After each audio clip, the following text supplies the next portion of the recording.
고백합시다. 하나님이 의롭다 여기실 믿음.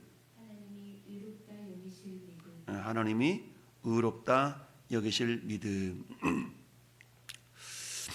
자, 우리가 그 아브람, 그런 믿음의 조상이라고 하죠. 근데 아브람이 믿음의 조상으로 인정받기 위해서는 그냥 뚝딱 너는 믿음의 조상이야 이러지 않으셨죠. 우리 창세기 12장부터 22장까지 그야말로 아브라함의 믿음이 우리 하나님께서 완전하게 인정하실 때까지 하나님은 7번에 걸쳐서 아브라함과 언약을 계속 확인시키시는 장면이 나옵니다. 창세기 12장에서 아브라함을 부르시고 롯과 그리고 헤어지는 상황 속에서 또한 전후 좌우 동서남북을 바라보라, 이 땅을 너와 내 자손에게 주겠다. 그리고 오늘 본문 15장에는 내일 나올 횃불 언약을 통하여서 다시금 또 하나님께서 땅과 자손에 대한 약속을 이렇게 갱신하신 걸 봅니다. 오늘 본문에도 여호와의 말씀이 그에게 임하여 이르시되 그 사람이 네 상속자가 아니다. 여러분, 우리 인간에게는 그야말로 인내에는 한계가 있죠. 하나님은 무한정 전능자이시기 때문에 영원부터 영원까지 존재하시는 영원하신 하나님이기 때문에 하나님께서는 100년, 200년, 1000년, 2000년이 하루의 경점, 한 시점과 같다라고 시편 90편이나 베드로후서 3장에서 말씀하고 있습니다. 이처럼 하나님의 영혼의 관점에서 볼 때는 우리 인생이 세월 100년, 200년의 세월이라는 것이 한나점에 불과한데 우리 인간은 그렇지 않죠. 유한한 인간의 목숨 가운데서 10년, 20년이라는 세월은 엄청나게 오랜 세월, 긴 세월이죠. 75세의 노인을 갈대아 우르에서 불러내셔서 가나안 땅으로 인도하셨던 하나님, 그에게는 65세의 사례가 있었고 그 사라는 역시 나이가 들었기 때문에 자식을 낳을 수 없는 그런 어떤 상태였습니다. 그럼에도 불구하고 하나님은 그 아브라함에게 어떤 약속을 주셨어요? 너를 통하여서 많은 민족이 나오게 하겠다. 너는 복이 될지라 라고 주님이 말씀하셨죠. 그런데 그런 하나님을 신뢰했던 아브라함, 심지어는 318명을 이끌고 가서 그 말로 4개의 북방 연합군을 물리쳐 이기게 하셨던 그 하나님을 향하여서 야, 하나님, 당신은 나의 승리의 원인이 되셨습니다 라고 말할 정도까지 10분의 1을 드리면서 주님의 주권을 인정했던 그 아브라함. 그런데 오늘 15장에 들어와서는 이랬던 아브라함도 믿음이 흔들리는 것을 봅니다. 어떤 믿음입니까? 나이는 자꾸 들어가지, 자기 몸에서 자식은 생겨나지 않지. 그러니까 하나님께서 그러한 아브라함을 아시고 아브라함에게 하나님이 또 말씀으로 나타나셨어요. 여호와의 말씀이 환상 중에 아브라함에게 임하여 이르시되 아브라함아 두려워하지 말라. 나는 내 방패요 너의 지극히 큰 상급이니라. 여러분, 14장에서 북방 4개 연합군을 물리쳐 이기게 하셨던 그 하나님은 아브라함에게는 어떤 하나님이냐면 방패와 같은 하나님이셨죠. 이것을 하나님은 아브라함에게 상기시키고 있는 겁니다. 나는 내 방패다 라고 말씀하시죠. 뿐만 아니라 나는 너의 지극히 큰 상급이다 라는 얘기예요. 지극히 큰 상급. 우리는 하늘의 상을 바라보죠. 믿음이 없이는 기쁘시게 하지 못하나니 하나님께 나아가는 자는 반드시 그가 계신 것과 또한 그가 자기를 찾는 자들에게 상 주시는 이심을 믿어야 할지니라 라는 히브리서 11장 6절의 말씀처럼 하나님께 나아가는 자, 하나님을 찾는 자들에게는 하나님께 반드시 상을 주신다. 근데 그 상이 뭔가 봤더니 하나님 자신이다 라는 얘기입니다. 여러분, 우리도 많은 복을 구하고 상을 구하죠. 그러나 그 상의 근원, 복의 근원 자체는 하나님이신 것을 골로새서 2장 3절도 말씀하고 있죠. 예수 그리스도 그분 안에는 지혜와 지식의 각종 모든 보화가 감춰져 있다. 근데 그 보화는 어때요? 발견하기 위해서는 어때요? 그 가치를 아는 자라야만이 그 가치를 위하여 헌신하고 투자하고 자기 몸을 내어드릴 수가 있는 거 아니겠습니까?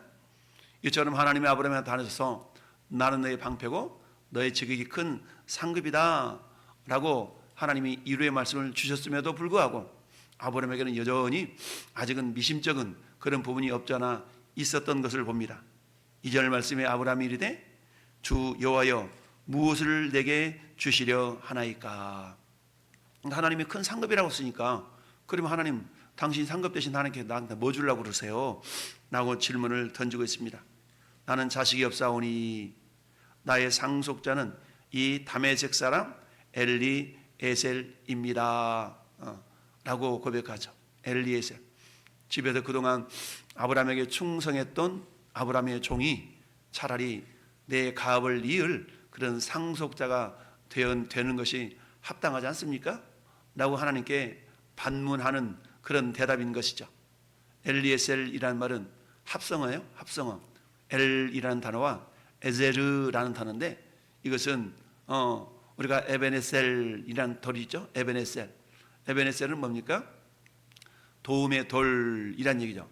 여기서 엘리에셀, 에베네셀, 여기서 뭡니까? 도움의 하나님. 엘 더하기 에세르, 엘 에세르. 하나님 도우심. 그래서 도우시는 하나님이라는 의미죠. 그러니까 자기 종의 이름을 지을 때 어떻게 지었어요? 도우시는 하나님. 그러니까 이 엘리에셀을 통하여서 하나님은 우리 집안을 도우시려나 봐 라고 나름대로 아브라함이 종의 이름을 엘리에셀로 지었던 것이고, 그리고 자기 몸에서 자식이 낳지 못함을 이렇게 생물학적으로 보았기 때문에 이제 아브라함은 어때요? 이 엘리에셀이 내 집안의 가문을 이어갈 나의 상속자입니다 라고 하나님께 말씀을 드린 거죠. 그러면서 아브라함이 또 이르되 주께서 내게 씨를 주지 아니하셨으니 내 집에서 길린 자가 내 상속자가 될 거 아니겠습니까? 라고 반문하고 있는 거죠. 그러자 하나님께서 이 아브라함에게 뭐라고 말씀합니까? 아니야. 그 사람은 내 상속자가 아니야. 내 상속자는 네 몸에서 날 자야 라고 하나님이 말씀하시죠. 아직도 여전히 나이는 들어가고 자식이 없음에도 불구하고 하나님의 말씀은 뭐예요? 네 몸에서 날 자가 네 상속자라 라고 하시죠. 그러면서 다시 한번 이 아브라함에게 그 믿음을 확신시켜 주시게 해서 아브라함을 이끌고 밖으로 나가 하늘을 쳐다보게 합니다. 봐라. 하늘을 우러러봐봐. 저 별들 있지? 예, 하나님 무지 많네요. 한번 헤아려 볼래? 아니, 하나님 저걸 제가 어떻게 헤아립니까? 셀 수 없습니다. 그지?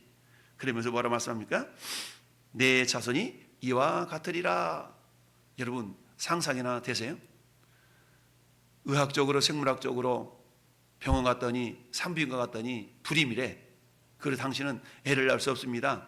그러 이제 경수도 끊어졌고 이제 나이도 들었으니까 안 됩니다 라고 선언을 한다 그러면 어느 누가 희망을 가지겠습니까? 그래도 좀 여자가 기능을 하기 위해서는 뭡니까 좀 월경이라는 것도 해서 그런 조짐이 있어야 생산의 가능성이 있을 터인데 그것도 끊어졌고, 그러다 보니까 어때? 이제 아브라함이 생각하기에는 아니야 나는 안 돼 라는 생각을 가졌고, 우리 집에서 저 충성하는 저 엘리에셀 저놈이 우리 집을 이어갈 그런 존재야 라고 나름대로 생각하고 있고 하나님을 향하여 그렇게 말씀하고 있었던 것이죠. 여러분 우리 이 모습을 보면서 아브라함 믿음도 없네, 아니 그걸 못 기다리고 하나님이 약속하셨으면 기다려야지, 이렇게 우리가 말은 할 수 있지만 정작 우리가 아브라함의 입장이라면 우리는 어떨 것 같아요? 우리는 아브라함이나 크게 다를 바가 없을 겁니다. 분명히 하나님이 약속은 하셨는데 그 약속이 1년, 2년, 3년, 4년 세월이 계속 지나다 보면 우리는 어때요? 일주일 전에 했던 약속도 잊어버리는데, 근데 하나님은 정말 모든 약속들을 반드시 이루시는 분이기는 하시지만 아브라함의 인간적인 생각에 세월이 감에 따라서 자기 몸은 늙어지고 마누라도 늙어지고 이런 상황인데 어때요? 아닌가 보다 이 생각을 계속 갖지 않았겠어요? 그럼에도 불구하고 하나님께서는 어때요? 하늘을 우러러보라. 저 별들 셀 수 있겠냐? 못 세겠는데요, 그지? 네 자손들도 이처럼 셀 수 없을 만큼 많아지게 할 거야 라고 하나님이 말씀하시죠. 그제서야 아브라함은 어때요? 6절 말씀에 아브라함이 여호와를 믿으니 여호와께서 그를 그의 의로 여기셨다라고 말씀합니다. 여러분 이처럼 하나님 때를 기다리지 못하고 조급하고 믿음이 사라져가는 이 아브라함에게 하나님은 나타나셔서 다시 한번 믿음을 고양시켜 주시는 걸 봅니다. 이처럼 믿음이라는 것은 내가 믿음을 가져야지 해서 믿어지는 것이 아니죠. 그것은 뭐예요? 하나님의 전적인 은혜인 것을 다시 한번 생각해 볼 수가 있죠. 저와 여러분들이 예수를 믿고 나는 믿었어, 믿으니까 이렇게 되던데 라고 했다면 그것은 하나님의 은혜가 나에게 임했다라는 증거이기 때문에 우리는 어때요? 범사에 감사하라, 주님을 찬양하라, 항상 기뻐하라, 이런 믿음의 반응을 보이면 되는 것이죠. 여러분, 하나님의 사랑에 대해서, 하나님에게 주신 믿음에 대해서 보이는 반응을 우리는 예배라고 그런다고 그랬죠. 우리가 예배한다는 것은 뭡니까?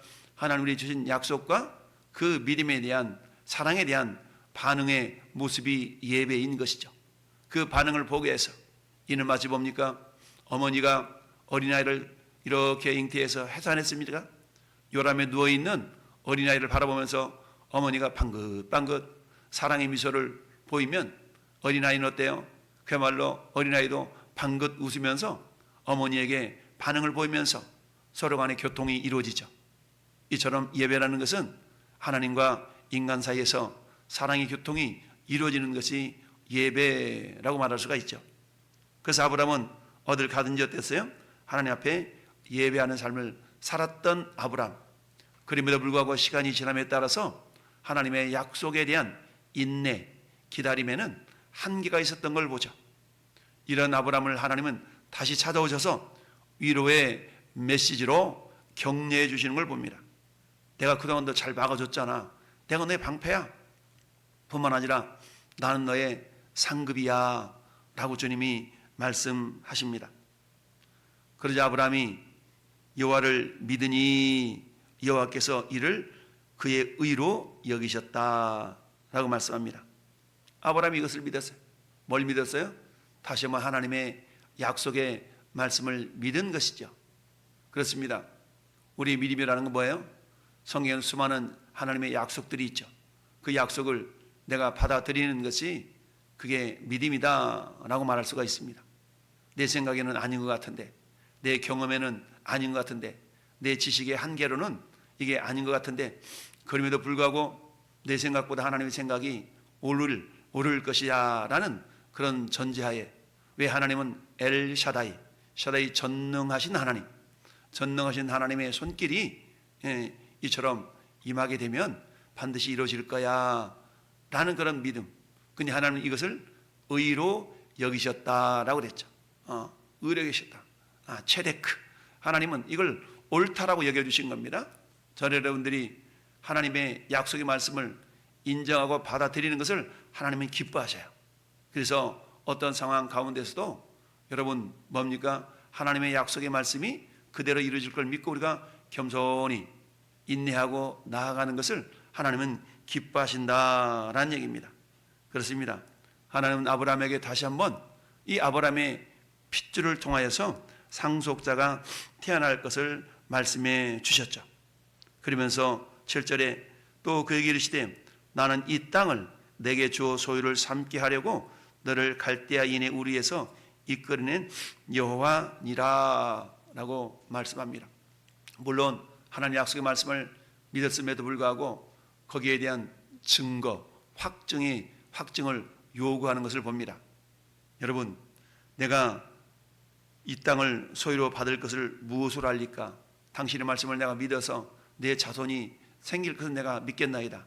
근데 이 땅까지 어떻게 저한테 주신다고요? 거기에 대한 확증을 좀 주시지요 라고 하나님께 요구하자. 하나님은 야 이놈아, 너가 나를 그렇게 못 믿는단 말이야? 이렇게 책망하지 않으셨어요. 하나님은 어때요? 마치 아버지처럼, 사랑스러운 아버지처럼 차근차근히 그래 알았다. 그러면 3년 된 암염소와 3년 된 암소와 3년 된 순양과 산뼈들기 쥐뼈들기 새끼를 가져와 봐. 이에 순종해서 가져오니까 하나님께서 그걸 가져다가 이제 중간을 쪼개어 놓도록 하셨겠죠. 그대로 쪼개 놓으니까 이제 어때요? 피냄새를 맡고 저쪽에서 솔개가 그 사체 위에 내려오니까 어때요? 그 사체를 향한 이 솔개들을 아브라함이 내쫓았다라. 여러분, 우리가 하나님의 말씀을 순종하려고 하면 솔개와 같은 그 약속을 방해하는 세력, 마귀 사탄이죠. 마귀 사탄이 우리의 믿음을 흐려지도록 하는 그런 조치들을 하려고 접근할 때가 많이 있습니다. 그럴 때마다 우리는 어때요? 하나님의 약속을 부여잡고 우리는 어떻습니까? 환경 상황, 여건이 그러하지 아니한다 할지라도 우리 환경보다 더 변함이 없으신 하나님의 약속의 말씀을 부여잡을 수 있어야 된다라는 이야기입니다. 하나님께서 우리에게 그야말로 내가 너의 상급이다 말씀하시면서 오늘도 수많은 약속의 말씀을 주고 있습니다. 그 약속의 말씀에 대해서 우리는 어때요? 인내함으로 신뢰함으로 나아갈 수 있어야 되겠다라는 얘기입니다. 여러분, 하나님 우리를 의롭다 여겨주시는 것은 내가 뭔가를 행하여서 의롭다 여김받은 게 아니죠. 그건 하나님의 은혜가 우리에게 임함으로 한마디로 말하면 믿어지는 역사, 그걸 통하여서 하나님 우리를 의롭다 여겨주신다라는 겁니다. 로마서 3장 28절에 그러므로 사람이 의롭다 하심을 얻은 것은 율법의 행위에 있지 않고 믿음으로 되는 줄을 우리가 인정하노라 라고 했죠. 인정하노라. 우리의 구원도 그런 거 아니겠습니까? 우리의 구원도 너희가 그 은혜를 인하여 믿음으로 말미암아 구원을 얻었나니 이것이 너희에게서 난 것이 아니요 하나님의 선물이라. 행위에서 난 것이 아니니 이는 아무도 자랑하지 못하게 하려 함이라 라고 말씀하고 있습니다. 여러분, 빌립보서 3장 9절에서도 그 안에서 발견될 함이니 내가 가진 의는 율법에서 난 의가 아니요 오직 그리스도를 믿음으로 말미암은 것이니 곧 믿음으로 하나님께로부터 난 의다. 그렇죠? 우리가 의인 되어진 것, 여러분, 하나님은 저와 여러분들을 의인이다라고 인정해 주세요. 내가 의로운 행위를 해서 세상의 의인이라는 것은 그 사람이 의로운 행위를 했기 때문에 세상에서는 의인이라고 인정을 받잖아요. 그러나 하나님께 우리가 너는 의인이야 라고 인정된 것은 우리가 의로운 행위 때문이 아니라 이미 의의 근원이 되시는 예수 그리스도께서 이 땅에 오셔서 우리의 모든 죄와 불법을 다 십자가에서 담당하셨기 때문에 그것을 내가 받아들이는 그 자체를 하나님은 옳다 여기시죠. 그래서 그 자체를 받아들이는 우리를 향하여서 맞아 그게 옳은 거야. 아브라함이 하늘을 바라보면서 하늘의 뭇별처럼 내 자손도 많게 해주시겠다는 그 하나님 말씀을 믿음으로 받아들일 때 맞아 그게 옳은 거야, 그게 맞지 라고 여겨주셨던 것처럼 예수 그리스도를 통하여서 우리 모든 죄짐들이 다 풀어지고 우리를 하나님의 자녀 삼아주심을 인정하고 받아들일 때 하나님 우리를 의롭다 여겨주신 것이죠. 우리가 의인이 되었다 할지라도 모든 것이 완벽하다는 건 아니죠. 여전히 의인이 되었지만 우리는 어때요? 예수 그리스도의 장성한 분량이 충만한 데 이르기까지 우리는 어때요? 평생토록 믿음의 행진을 이어가야 됩니다. 이것을 우리는 두 글자로 성화라고 말씀하고 있습니다. 오늘 하루도 우리는 의인된 우리가 더욱더 주님의 성품을 닮아가기 위해서 한 걸음 한 걸음 성화의 길을 걸어감에 있어서 마귀 사단의 유혹이 반드시 있습니다.